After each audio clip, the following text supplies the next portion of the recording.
नात्यांमध्ये काय पराक्रम गाजवायचा आहे हो? 10 वर्ष झाले भावाचं तोंड बघितलं नाही, काय पराक्रम आहे?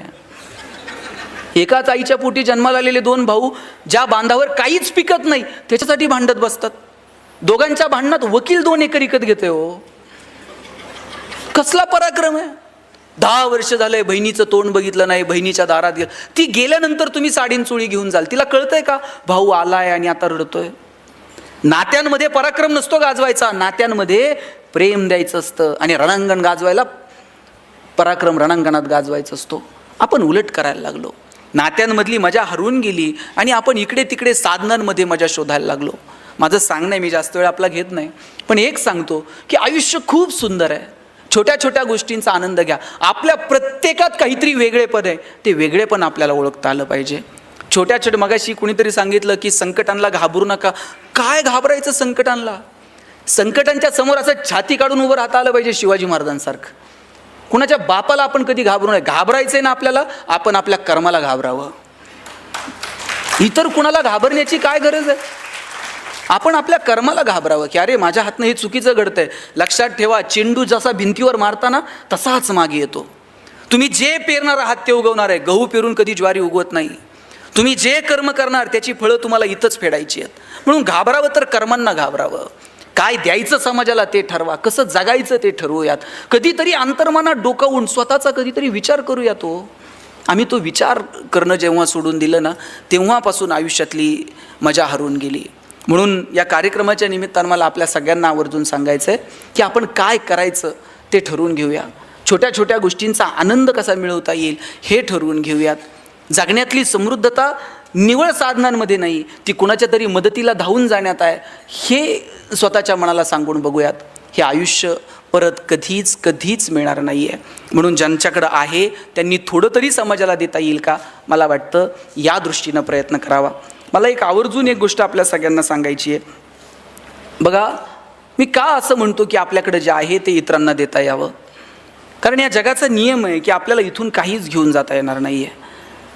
मी माझ्या वडिलांना विचारलं होतं की जगणं कशानं सुंदर होईल. वडील म्हटले होते, तू यादी कर की आत्तापर्यंत तुला किती लोकांनी मदत केली.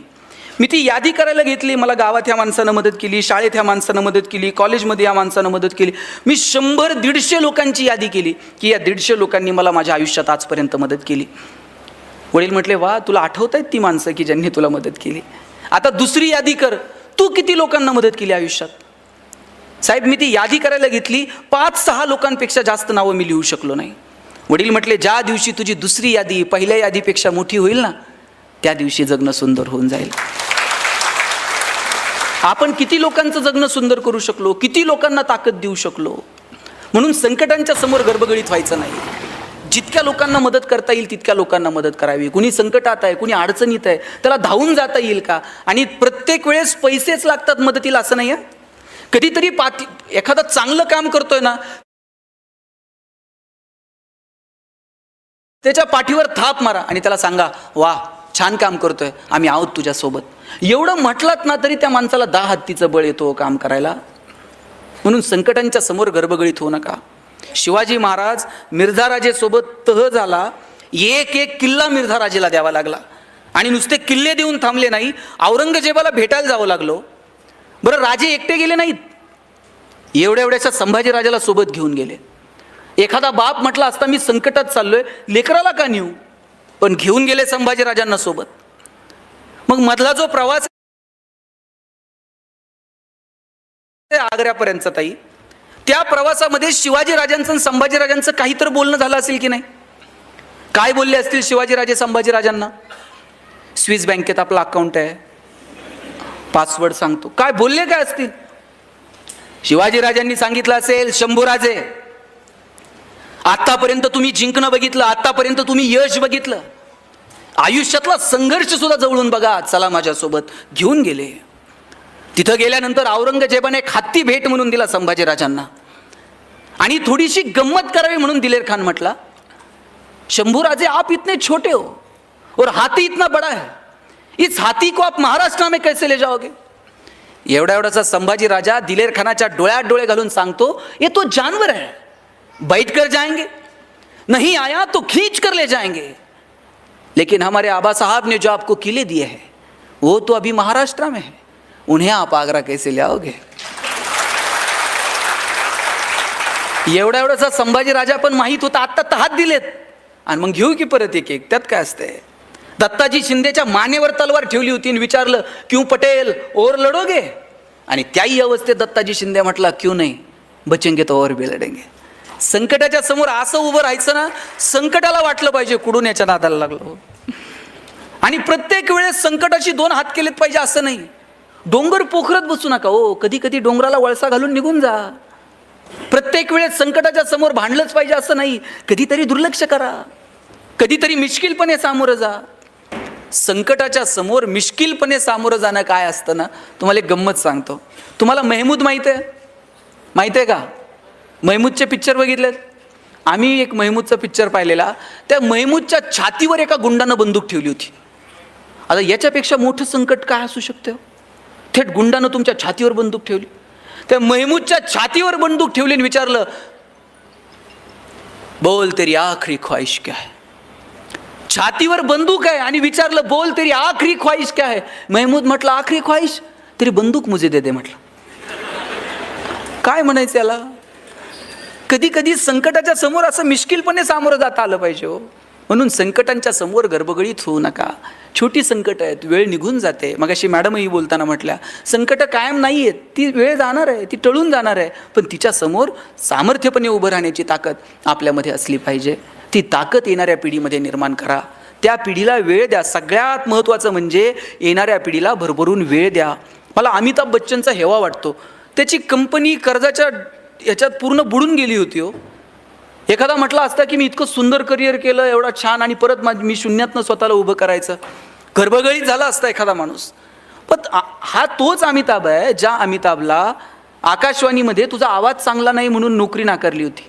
हिरोईन त्याच्यासोबत काम करायला तयार नव्हत्या, म्हणायच्या तू खूप लंबू आहे, तुझ्यासमोर आम्ही बारीक दिसू, तुझ्यासोबत आम्ही काम करायला तयार नाही होत. त्या अमिताभनं स्वतःची बॉलिवूडमध्ये अशी काही उंची सेट केली, आता त्याला बॉलिवूडचा शहनशाह म्हणतात. कोरोनाच्या काळात कुणाचा आवाज ऐकायला येत नव्हता, पण फोन लावला का अमिताभचा आवाज ऐकायला यायचा.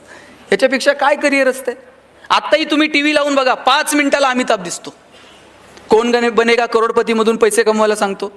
कमवलेल्या पैशातून कल्याण ज्वेलर्समध्ये जाऊन सोनं खरेदी करायला सांगतो. सोनं खरेदी केल्यानंतर मुथूट फायनान्समध्ये ठेवून कर्ज काढायला सांगतो. कर्जाचे हप्ते नाही भरता आले तर ते नवरत्न तेल आहेच, थंडा थंडा कुल कुल. कुठं नाही अमिताभ, कुठं नाही आहे हो. का आम्ही हरायचं? आणि किती आदर्श तुमच्या माझ्या डोळ्यात. तुम्ही सचिन तेंडुलकरची उंची किती हो?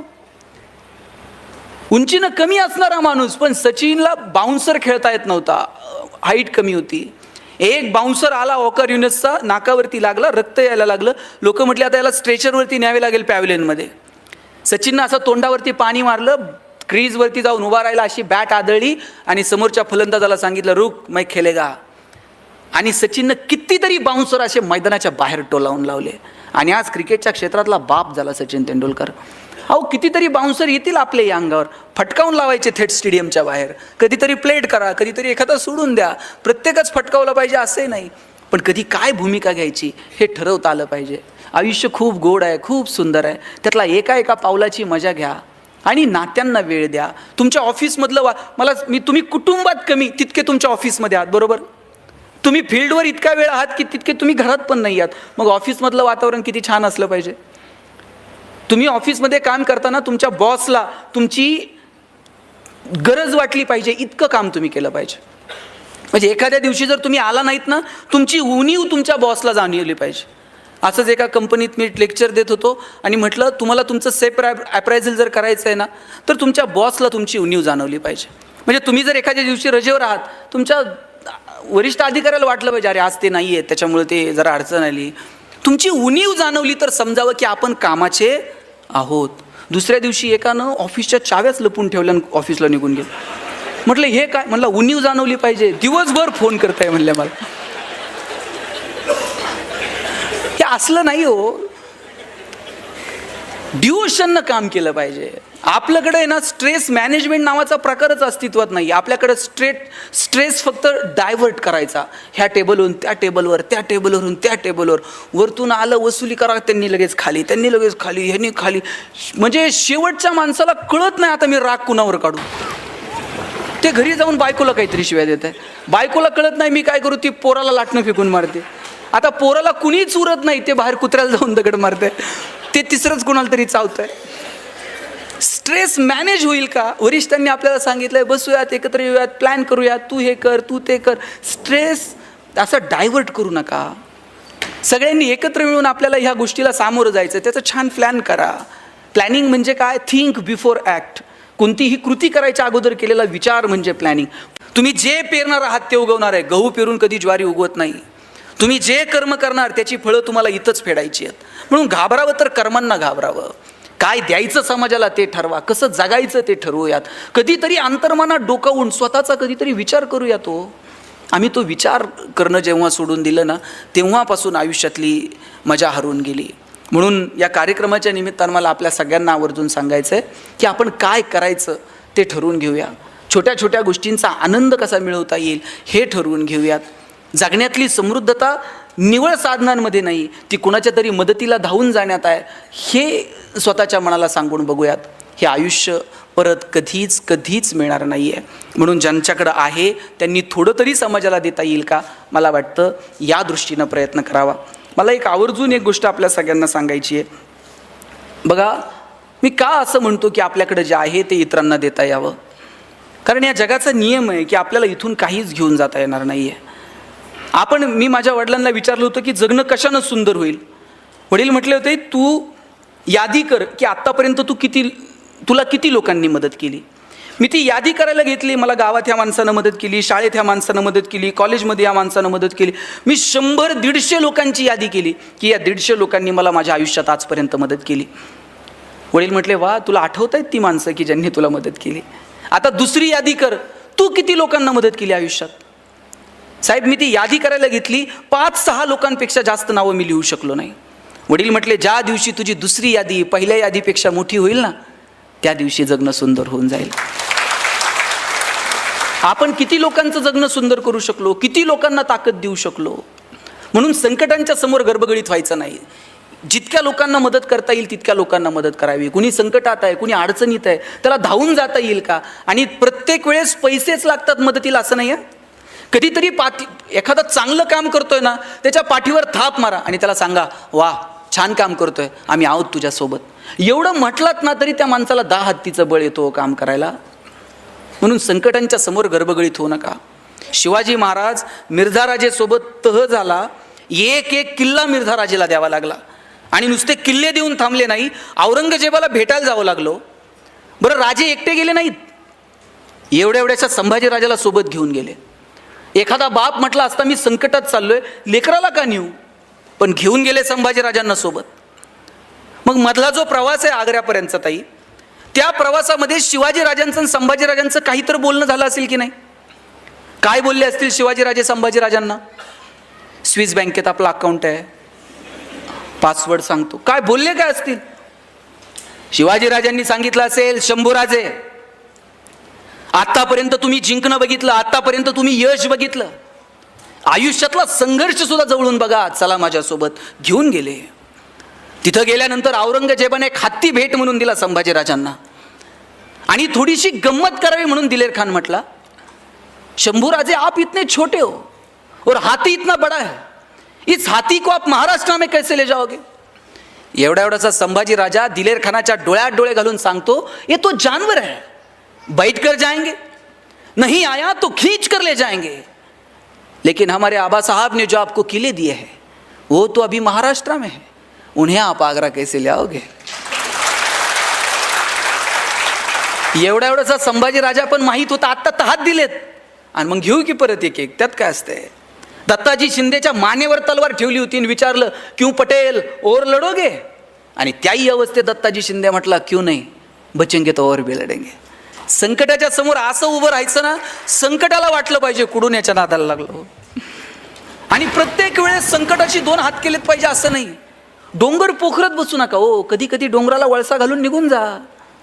प्रत्येक वेळेस संकटाच्या समोर भांडलंच पाहिजे असं नाही. कधीतरी दुर्लक्ष करा, कधीतरी मिश्किलपणे सामोरं जा. संकटाच्या समोर मिश्किलपणे सामोरं जाणं काय असतं ना, तुम्हाला एक गंमत सांगतो. तुम्हाला महमूद माहीत आहे का?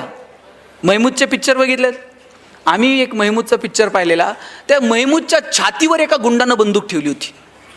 आता याच्यापेक्षा मोठं संकट काय असू शकतं? थेट गुंडानं तुमच्या छातीवर बंदूक ठेवली. त्या महमूदच्या छातीवर बंदूक ठेवली आणि विचारलं, बोल तेरी आखरी ख्वाहिश क्या है.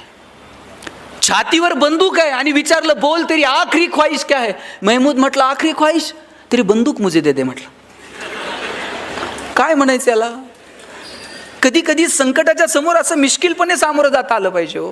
म्हणून संकटांच्या समोर गडबडीत होऊ नका. छोटी संकट आहेत, वेळ निघून जाते. मगाशी मॅडमही बोलताना म्हटल्या, संकट कायम नाही आहेत, ती वेळ जाणार आहे, ती टळून जाणार आहे, पण तिच्या समोर सामर्थ्यपणे उभं राहण्याची ताकद आपल्यामध्ये असली पाहिजे.